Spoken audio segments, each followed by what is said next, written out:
everybody. We have a very thought-provoking topic to share with you today. It is, I would say, a building upon of other topics we have discussed along the lines of stress management. So we're going to be really diving deep into that. So we're going beyond just the logical, typical, practical tools and techniques that you can do to manage your stress. We're actually going to talk about the subconscious aspects of that. So we're really excited to share this information with you guys today. But before we get started, Casey and I will introduce ourselves for those of you who aren't familiar with who we are.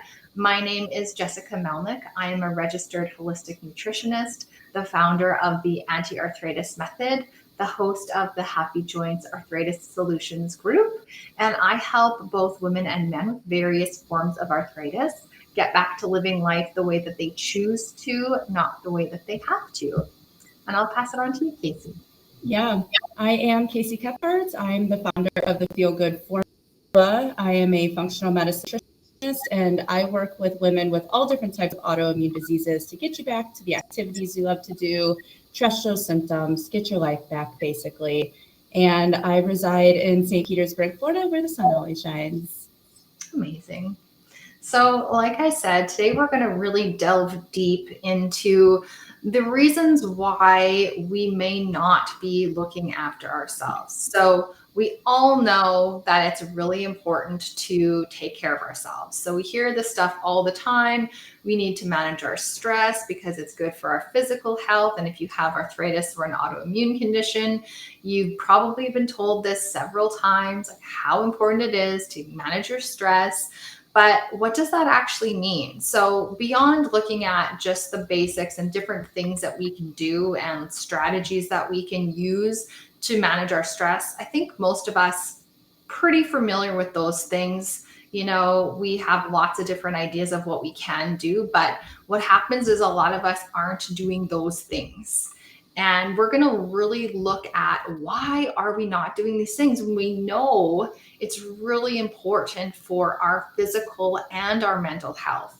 So that's why we're going to talk today about people pleasing, self-sacrifice, and how that's connected to our illness. And some of this, a lot of it, I think, is also subconscious. It's learned behavior. So, like I said, this is because we hear from our clients and our community all the time about how stressed they are and how they just can't take the time to look after themselves. You know, we hear that a lot. Well, I have this to do, I have that to do, I have to take care of this person, I have to take care of that person, I have kids, I have aging parents, whatever it is, they have all these reasons that how all of these things come before them. And we really want to challenge you to look at this differently. So that's why we're going to dive deep into some of these subconscious behaviors that we've developed since childhood that are keeping us from subconsciously avoiding looking after ourselves. So, because logically we know that we need to look after ourselves and that we need to reduce our stress. So, let's talk a little bit more about subconscious behaviors. So these are often learned behaviors, things that we have internalized even since infancy and all through our childhood, the socialization that we grew up in terms of our culture, in terms of where we live in the world. It can also be a result of past traumas, big T, little t, everything in between, and our past experiences. So a couple of examples I want to give of some of where these learned behaviors can come from is, you know, how often have we heard or have we said when a child is crying is, shh, don't cry, it's okay. So yes, we know that that's an attempt at comforting the child. You know, but at the same time though, we're teaching them to ignore their feelings. At that moment, they don't feel like things are okay. And we shouldn't tell them to stop crying or that they need to be quiet, because subconsciously we're teaching them that, you know, we're not okay and the people around them are not okay and they're not acceptable if they are crying and that they're having a feeling. Yeah. So we learn as children to stuff down our feelings. and to please other people, because we're trying to avoid avoid upsetting other people. And then we learn that we should be ashamed to cry or to express our feelings. So, like I said, this isn't something necessarily that we think of all the time, but these are things that we've learned throughout a lot of our experiences growing up. And yeah, go Jessica, ahead. yeah, as you are saying that with that example, I kind of got triggered back into my childhood, and the crying thing was huge. But the one thing that I was always taught, and I know a lot of people are too, is that you have to finish all the food on your plate, right? And if you don't, at least if I didn't, I'd get yelled at and I'd have to stay at that table until I finished all of my food on my plate. So one, that is a learned behavior now. If I feel shame if I don't eat all of the food on my plate, and I've had to work very hard on getting past that. But two, when I didn't eat all the food on my plate, I would cry, and then it stopped crying, stop having feelings, So the double whammy of feeling shame every time that you spoke up, even about your feelings, or that you weren't pleasing your parents, is a huge letdown to yourself. And that goes into adulthood with other behaviors that we do subconsciously, of course. Yeah, no, and that's also a perfect example of ignoring our body's needs. Mm-hmm. You weren't hungry, you didn't want to finish eating the food on your plate, but then you were shamed into thinking, well, you actually don't know what your body needs. I do, right? Mm-hmm. Exactly. And that might be a reason too why, one of the reasons at least, why we have a lot of overweight people, right? Because we were taught, at least in the generation I grew up in, and I'm sure you grew up in it too, was we have to eat all the food on our plate. That goes into adulthood, and now we overeat. And now we have eyes bigger than our stomach, because that's what our parents, unbeknownst to them, hopefully, ingrained in our brain. Yeah. And so we're not saying that our parents, our parents did the best they could. We're not saying that this was done out of ill will. This was done usually because they wanted to do what was best for us. And it's just an example of some things that really backfire and can really affect us long term. Yeah. And we're also going to share a video here pretty soon. But one of the things from the podcast, from the video, he was saying that there was a child crying because he was hungry, and the mom was ignoring that social cue because the doctor had this little baby on a schedule, and it wasn't that time for the child to eat. So instead, she ignored the cry and let that baby just cry it out. But subconsciously, that is telling that child that my mother doesn't care about my needs. I am not going to get fed when I outcry to her. And that leaves an impact on our subconscious growing up. It's not that you think that your mother doesn't love you, but it's that your needs don't matter. And that goes into our illness, which will tie this all together into autoimmune disease. But this is all in the subconscious, which 95% of our thoughts are in our subconscious. And we only think with 5% of our conscious brain every single day. And that's because a lot of things are on routine with us, because it's subconscious. You wake up, you check your phone, you go to the bathroom, you press the play button on the coffee pot. None of that was even thought about. It's just bam, bam, bam, bam. This is what I do. And that's how you go through your day with your thoughts and your actions. So if we can start to become aware of why we do the things we do, why we're putting other people's needs in front of us, and how we feel doing it, and start asking ourselves these things, we can start to rewire our subconscious brain and kind of take back your health and yourself, instead of these learned behaviors that we had no control over when we were children. Yeah. And you know what, Casey? I think this would actually be a perfect time for you to share this video. Yeah. The point I wanted to make ties more into kind of as we age and grow. So I think this would be a perfect time for your video, and then I'll get to that next point. Yeah, let me share my screen and just start doing that. I hope this works. Okay. So Jessica, let me know if you can't hear anything on your end, but I can see the video, so this is perfect. And maybe should we just introduce who is speaking here quickly for those of you who aren't familiar? Yeah, you know more about him, so I'll let you do that. Yeah, so this is a very well-known physician. He is from Canada. His name is Dr. Gabor Mate. He has a wealth of knowledge, has written many books. He specializes in helping people with addictions, trauma. Also, one of his my favorite books of his is called When the Body Says No.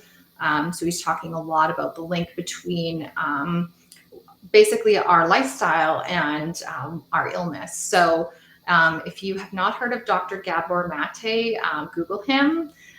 If you can relate to any of these things that he's saying today, he's discussing aspects in this video from his newest book. So yeah, he's phenomenal. All right, let me see if this will play now. Keep pressing it. Let me just refresh it and see if that works. Okay.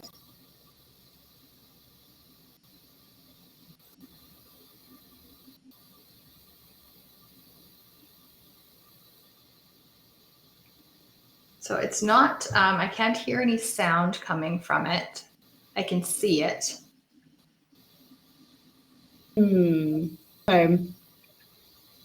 I wouldn't know how to do that. Let me see that little microphone on the top right above the actual video. I wonder if that has anything. No. That's just for the search function. Oh, okay. What about the little volume button in the video on the bottom left beside the play button? Yeah, fully. And let's just play it in their subtitles. So maybe, I don't know, sure. Keep going with that.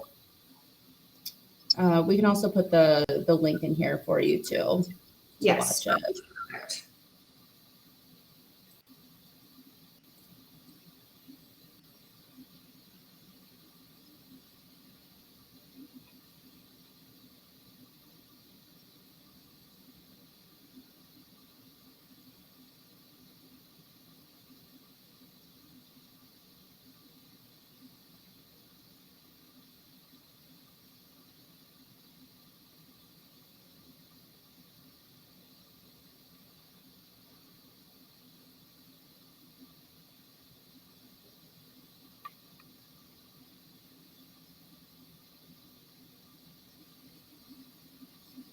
Okay, so Jessica, can you hear me?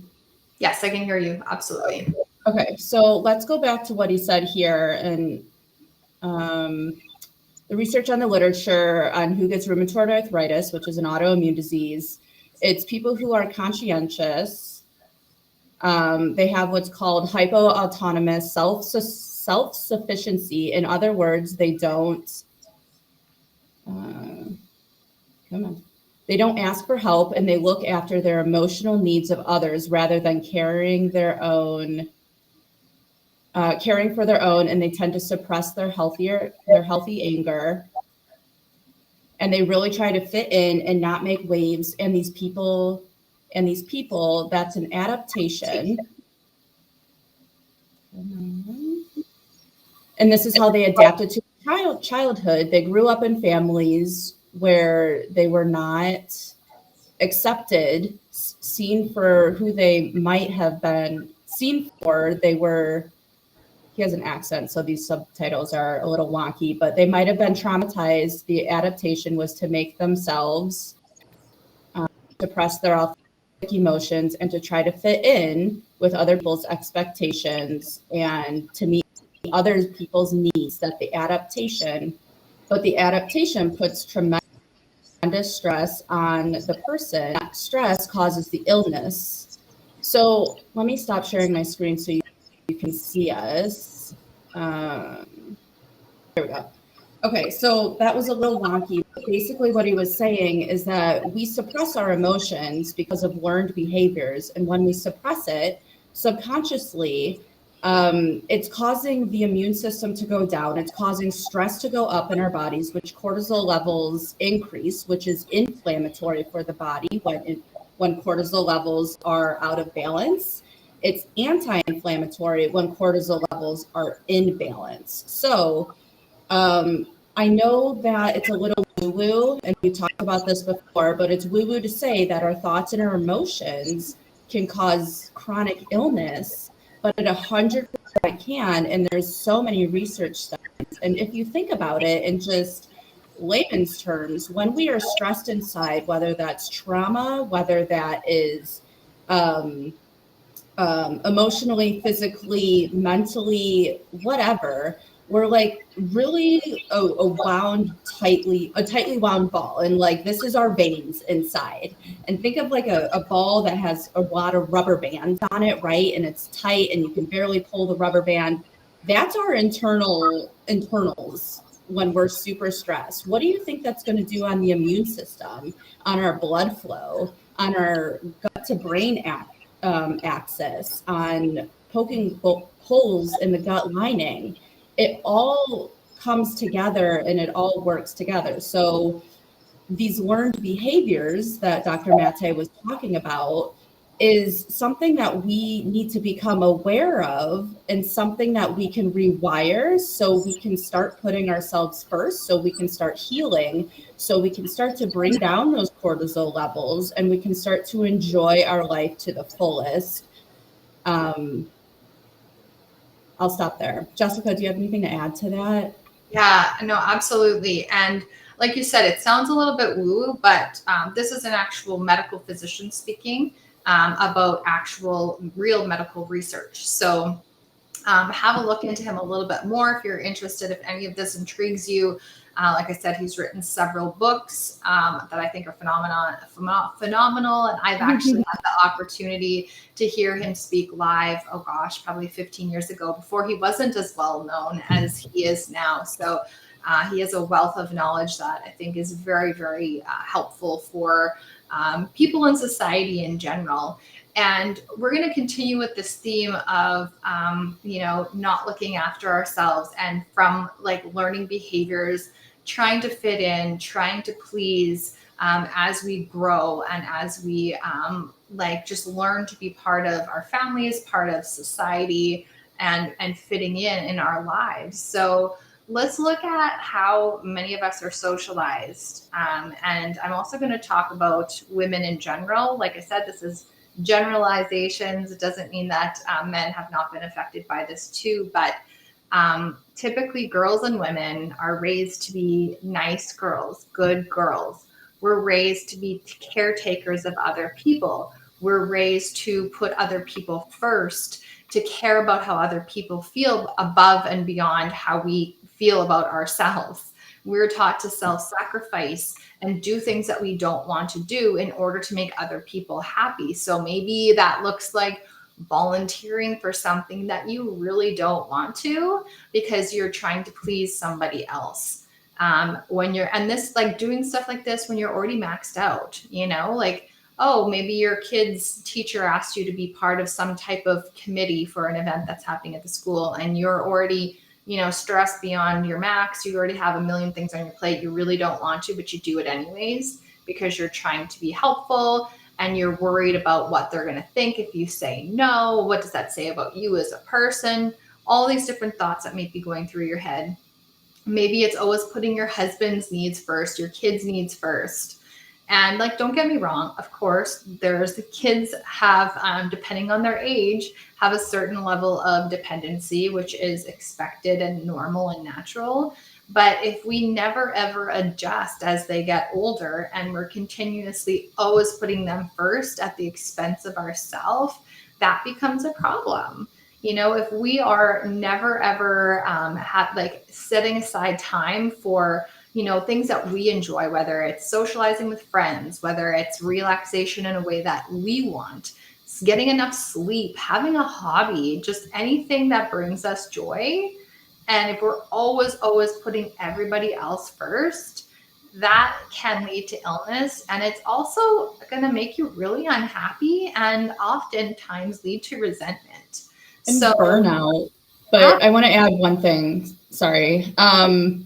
It can also be fun things, though, too, that you are people pleasing with. And I say that just because I've done this in the past, too. And I think everybody knows here, I'm super into the volleyball community. And there's a lot of times I just say yes when people need me to sub at a 9:45 game or at 4 other games, and it's fun for me, but it's also people pleasing, and I just want to go to bed at some point. I don't want to play 4 games in the night. So 21st world problems, right? But like also that's another point of people pleasing. You're trying to make other people happy and fill in for them so they don't have to get somebody else or work that hard, but you're still sacrificing your sleep or your alone time or cleaning your house that you had planned to do that night. So it doesn't just have to be these things that you dread. It can also be the fun things that you keep saying yes to, but really you have other things you need to get done first or are bigger priorities. Yeah, absolutely. That's a great point. And I'm going to read you an excerpt from a podcast of one of my favorite life coaches. This is somebody whose program I am part of. I would also consider myself, I call myself a recovering people pleaser. And yeah, I have so many people pleasing tendencies. And thankfully, with working with this life coach, I'm learning a lot of the things that I've done to hurt myself at the expense of trying to make other people happy. So I'm going to read to you, and this is life coach Cara Lowenthal. You can also check her out. She has an incredible podcast. Her programs are also amazing. She is a feminist life coach, a previous Harvard educated human rights lawyer.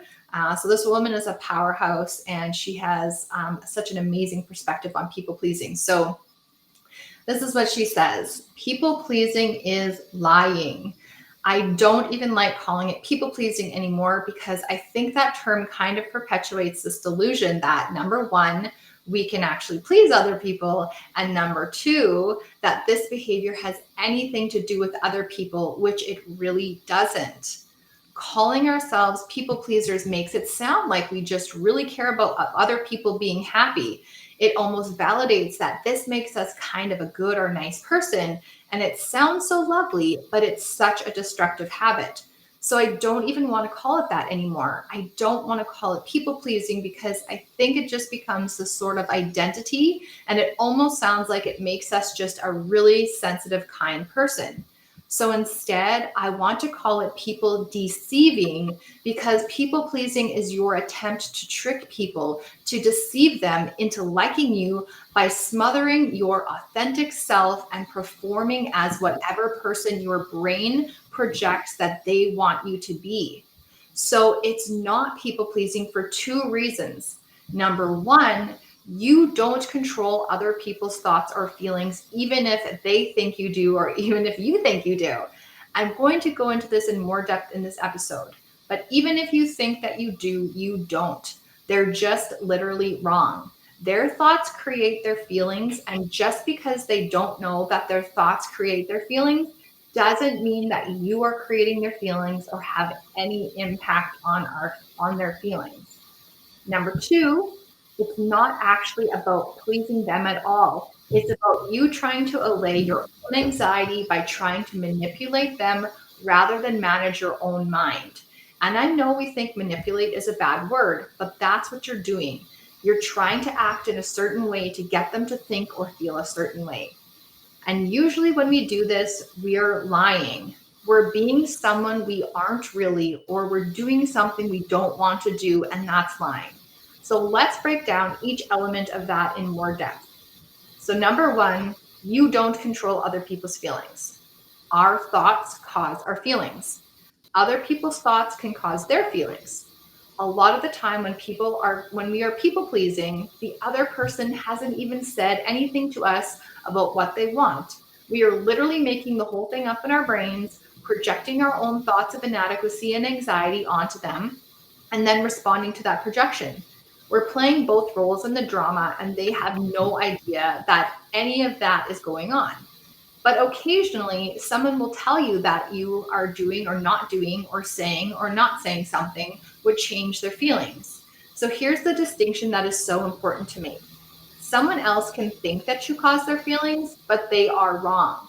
It's about how you want to feel and avoid feeling anxious or guilty for not doing what we think that they want, or thinking we're a bad person, or feeling happy because we like it if others are happy. Not us that they like, but a fake version of us. And we are pretending to be someone else by actually rejecting ourselves and throwing ourselves under the bus to gain approval from someone whose feelings we can't control. There's a difference between doing something for someone else because we truly want to, and doing it because we are trying to avoid negative feelings, interactions, and our own needs. So, to sum this up, we are not responsible for others' thoughts or feelings. Their feelings are created by their thoughts, just as our feelings are created by our own thoughts. So, we need to ask ourselves, is doing this thing going to make me truly happy? Are we being rewarded for this? Like, are we doing something? Are we stuck in this loop of behaviors that may be detrimental to ourselves because in some ways we are being rewarded for this? Maybe we are doing something for someone else that we don't want to do, and they are appreciative of it, and that makes us feel happy temporarily. But in the end, we are also having detriments to our own health and well-being by doing that thing. And there's nothing wrong with doing something for another person because you truly want to do that. But you really need to think of, why am I doing this? Am I doing this because I truly want to? Or am I doing this because I feel like I have to? There's a huge difference there. Mm-hmm. Two things off of that, Jessica. One, I resonate with that so deeply. Two is, I guess I have three. So two would be, all of that sounds really selfish, right? It's almost like we're being selfish. We're not doing things for other people. I can't just think about myself. That doesn't get me anywhere. But it's not selfish to put your needs first and then to put other people's needs second. But there's a healthy balance and there's a way to go about it. But let me say this, it's not selfish to put your health first. You need to be 100% to be able to care and love and be 100% for everybody else. So when you are not 100%, you cannot be the fullest person you can be for your loved ones. And it's okay to put yourself first for your goals and for you to achieve what you want to achieve, so you like yourself, so you love yourself, so you're proud of yourself. So we've always learned, at least as women, that we are selfish if we put ourselves first. We have to put our kids, our husband, our house, our schoolwork, whatever, first. And if we don't, we're selfish. But that's now caused a lot of women, more women than men, to have autoimmune diseases, to be overweight, to be sedentary, to be depressed, manic, panic disorders, anxiety, all of the things. And then three, I heard this, you can call it a thing, from a life coach that I have. And it goes like this. So you're really going to have to think about it though. So I am not who I think I am. I am not who you think I am. I am who you think I am. Meaning, I am just what you said, Jessica. I am projecting what you think of me, and that's who I'm going to be as that person. Even though that person could not think those things of me, I am still projecting that they think that I'm ugly or not smart. So I'm going to try to up level that and to act that way. Does that make sense? Yeah, absolutely. Mm-hmm. It's a really interesting quote and you kind of have to think about it. But I say that to myself often when I'm like nervous going into a meeting because I think they don't like me, but I'm projecting that. No one said they don't like me. It could just be their demeanor, or it could be that they just don't like themselves. So I think we need to become more aware of that and just be who we are authentically, because we're going to live much happier lives when we stop worrying about how others perceive us. And I'm still working on that every single day. I actually had a conversation on that this morning, and I'm sure it will be like a lifelong journey for all of us, but we can do little steps each day to make us better, but also healthier and heal. Mm-hmm.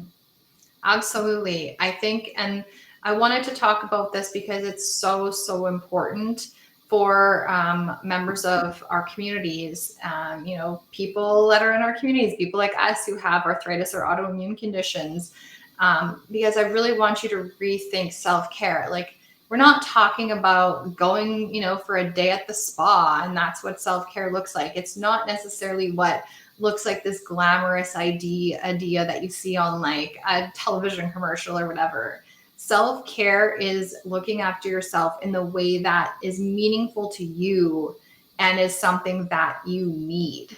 So it's not selfish. And when we're not looking after ourselves, we really need to look at what is our thought pattern around this? What is really going on?